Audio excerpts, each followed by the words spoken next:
Un bon pasteur, pour moi, est à l'image de ces gens qui ont rempli les jarres d'eau, les 6 jarres d'eau dans l'évangile de Saint Jean, le miracle de Cana. Donc Jésus va changer l'eau en vin. Alors ces personnes-là, ils sont serviteurs, ils mettent de l'eau dans ces jarres. Et après, c'est eux qui servent. Un bon pasteur, c'est un serviteur qui agit un peu de cette façon-là. C'est un facilitateur humain face à des humains pour la bonne nouvelle de l'évangile du Seigneur. C'est un prêtre qui choisit de faire non pas des œuvres pour Dieu, mais l'œuvre de Dieu. Je dirais c'est quelqu'un qui aime les gens, qui aime Jésus, qui aime Dieu et qui cherche à faire grandir les personnes, à les aider à rencontrer le Christ et à faire un petit pas, à progresser, à se rapprocher de lui, peut-être en les aidant aussi à progresser dans leur vie chrétienne, dans leur relation au Christ.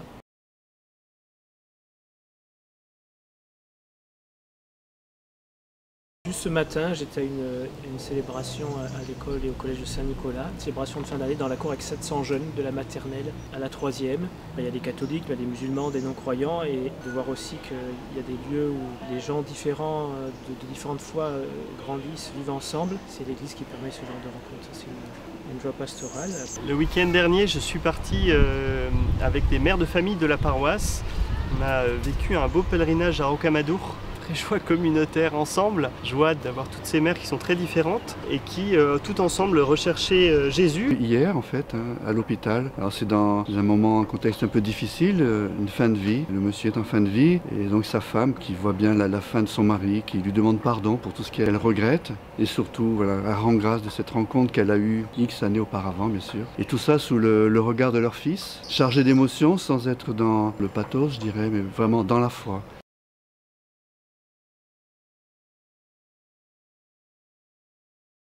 Samedi, des communions, la première communion encore de Saint-Nicolas, avec les enfants, et je sais pas, 13 ou 14 enfants qui font la première communion, et à la sortie, il y a la grand-mère d'un enfant qui me dit qu'elle se souvenait de sa première communion comme si c'était la veille. Et puis un peu plus tard, une personne qui me dit, je suis pas croyante, je suis accompagné telle famille, mais c'était un bon moment, vraiment, merci beaucoup de ce moment partagé.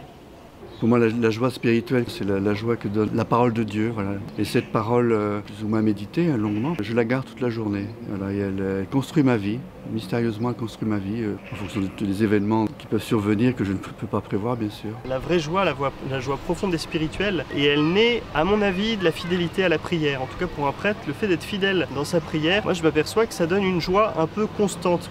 C'est pas une joie hystérique, mais c'est une joie constante, et qui aussi permet de se réjouir de tout ce qu'on fait dans le sacerdoce.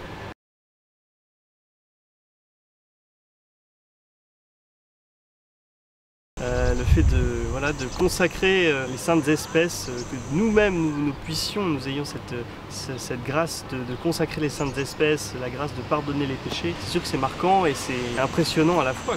À la confession, on voit la miséricorde de Dieu à l'œuvre, voilà, quelle humilité de ces personnes qui viennent déposer humblement leur fardeau et qui repartent légers. Et nous on est témoins de ça, le Seigneur agit avec force dans les cœurs, vraiment. Il y a quelque chose de très beau de la confiance qu'ils font à Dieu devant un prêtre qui est pécheur, de dire qu'ils envoient son pardon, de sa miséricorde. Ça c'est une joie qui est vraiment, j'allais dire, un peu propre au prêtre peut-être.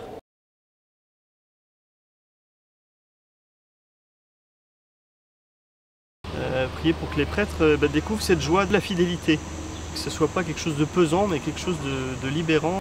Moi, je prierais vraiment pour que les gens puissent découvrir qu'ils sont aimés de Dieu, pour les prêtres, qui prient vraiment pour qu'on ait un cœur de pasteur et qu'on ait un cœur comme Jésus, puis prier pour les pécheurs. Il y en a beaucoup, mais ces intentions de prière, je les vis un peu au coup par coup, où je rencontre des gens et je sens une prière, une demande à faire au Seigneur pour telle ou telle personne.